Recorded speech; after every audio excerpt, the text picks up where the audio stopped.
창세기 1장부터 11장까지 하나님 언약에 대한 절대성을 부각시키고 있다라고 했습니다. 창세기 12장부터 아브라함이 등장하잖아요. 아브라함을 통해서 하나님은 이스라엘이라는 나라를 세워가십니다. 근데 아브라함이 복의 근원이다라고 하시면서 언약하시죠. 그런 아브라함을 통하여서 이어가시는데 아브라함에게 이삭을 주십니다. 사실은 그 전에 이스마엘이라는 아들이 있었죠. 하지만 하나님은 이삭을 선택하세요. 여기에 보면 하나님은 이제 하나님의 언약을 나라의 개념 속에 이어가시는데 축복의 통로를 통해서 하나님의 언약을 계승해 가십니다. 이 축복의 통로는 뭐냐면 하나님의 선택이에요. 하나님의 선택. 하나님 선택한 사람을 통해서 하나님의 언약을 결정하시는데 하나님은 아브라함을 선택하시고 이삭을 선택하십니다. 그리고 이삭의 아들 에서와 야곱 중에서 차남이지만 야곱을 선택하시죠. 그런 다음에 야곱의 12아들 중에 하나님은 유다를 통해서 왕의 계보를 이어가겠다고 했어요. 왕의 계보. 왕의 계보를 이어가겠다 약속하셨고 야곱의 아들 중에 요셉을 통하여서 요셉은 창세기 37장부터 50장에 걸쳐서 나오는데 요셉을 통하여서 이스라엘 아브라함의 이제 식구들이죠. 그 식구들을 애굽으로 이주를 시키는데 이주했을 때에 약 70명이었어요. 이 가족들이 70명이었습니다. 아브라함으로 시작된 이스라엘이라는 이 부족이 70명이었습니다. 그런데 출애굽기를 보면은 출애굽을 딱 열 때 이스라엘 백성들이 70명에서 60만 명으로 늘어나요. 여자랑 어린아이를 합하면 약 200만 명에 해당하는 것으로 추정합니다. 이렇게 하나님은 이 역사의 시간의 흐름을 지나면서 이스라엘 백성 한 명으로 시작한 아브라함의 자손을 200만 명까지 늘리시면서 이 정도면 한 나라를 이룰 수 있는 자손이 생기는 거예요. 그죠? 그러면서 나라를 이루어 가신다는 겁니다. 자손을 번성케 하신다는 거죠. 그런데 이때 이스라엘 백성들의 상황은 뭐냐면 노예였다는 거예요. 노예.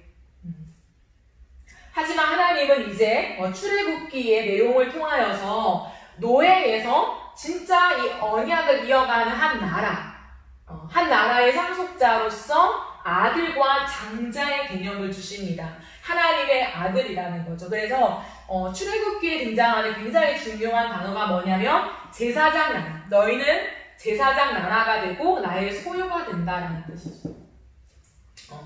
제사장 나라인데 이것은 뭐냐면 거룩입니다. 거룩.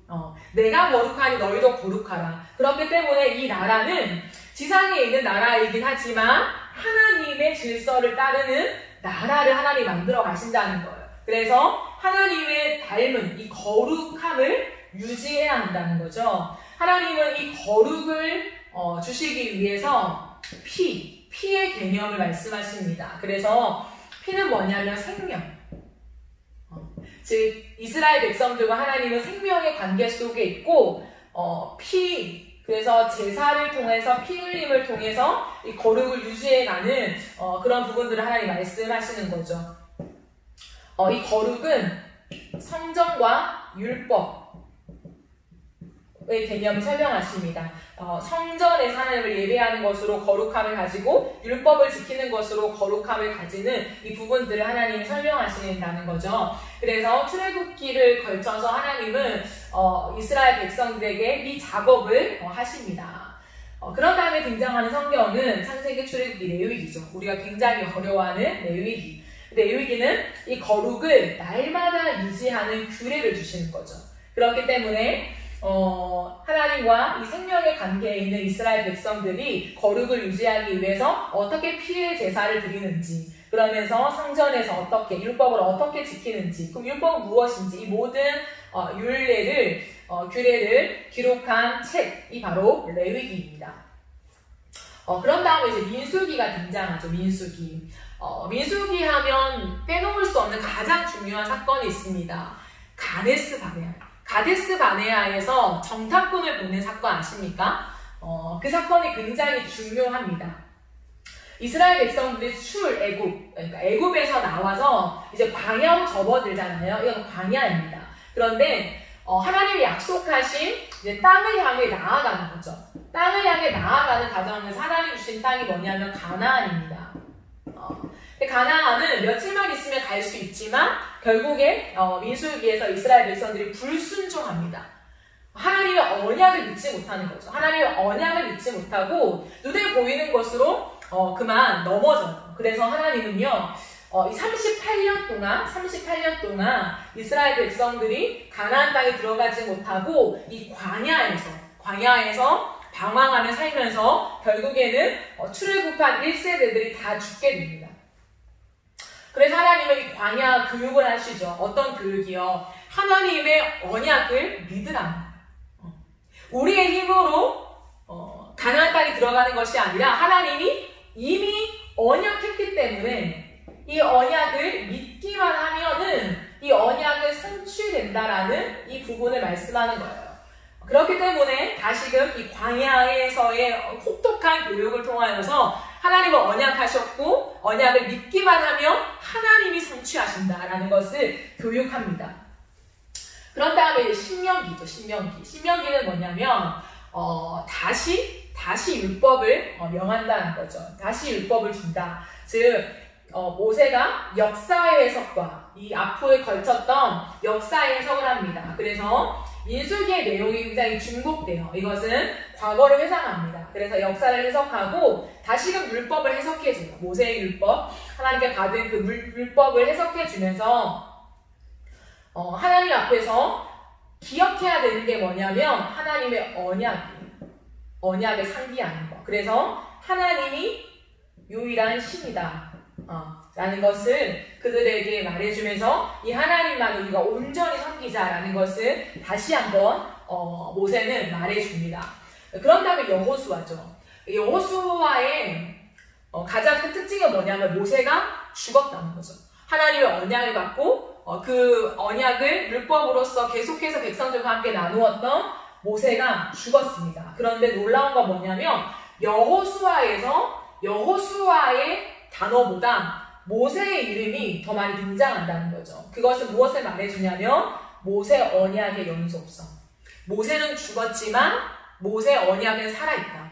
하나님이 모세를 통하여 세우신 율법은 지금도 살아있고 유효하다 라는 것을 말해준다는 거죠. 그래서 하나님의 언약이 계속 이어지고 있다. 하나님이 정말로 선택한 이 모세라는 어마어마한 지도자가 죽었음에도 불구하고 하나님의 언약은 여전히 살아있다라는 것을 말해줍니다.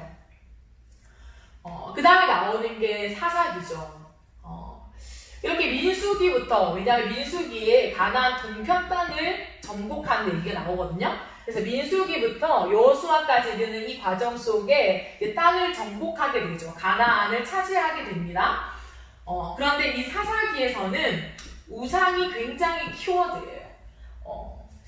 하나님은 우상을 섬기지 말고 하나님만이 신이다라는 것을 믿으라고 했지만 결국에는 이스라엘 백성들이 실패하죠.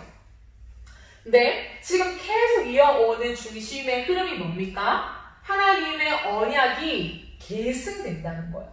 이렇게 이스라엘 백성들이 우상을 섬기고 하나님만이 신이라는 것을 나타내지 못하고 살았지만 그럼에도 불구하고 하나님은 이 언약을 이어가시기 위해서 계속 하나님의 역사 속에 일하고 계신다는 거죠. 자, 룻기를 통하여서 하나님은요 이제 통치를 이어가시는데 하나님은 왕을 준비하십니다. 룻기를 통하여서. 그래서 룻기 4장에 보면 유다의 족보가 나오는데 아까 유다는 누구라고 했습니까? 하나님이 유다를 통해서 왕의 족보를 이어갈 거다. 그래서 유다를 통해 왕이 나온다고 약속한 하나님의 언약을 지금 이어가시기 위해서 준비하시는 거죠. 이 왕의 사람이 누굽니까? 다윗이죠. 이 다윗의 계보를 준비하는 것이 바로 룻기입니다. 그런 다음에 사무엘 상하에서는 이 왕이 등극하죠. 사실 처음에는 사울이라는 왕이 등극하지만 이 사울은 굉장히 인간 중심이었습니다. 하지만 하나님은 다윗이라는 사람을 세우면서 이제는 즉 하나님 중심으로 나라를 세워가는 그 정치를 시작하십니다. 그래서 왕이 등극하고요.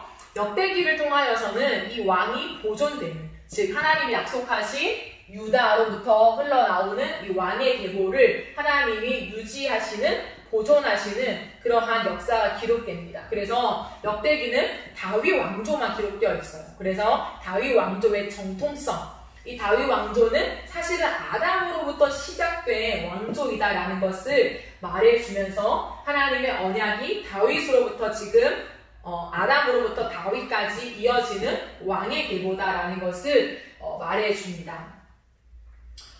그리고 에스라, 느헤미야, 에스더가 남았는데 에스라에서는 뭐냐면 이제 여기에서 나라가 멸망이에요. 나라가 멸망하지만 에스라에서부터 성전을 회복하십니다. 무너진 성전을 회복하시는데, 왜냐하면 이스라엘이라는 나라의 민족의 정체성은 제사장 나라다.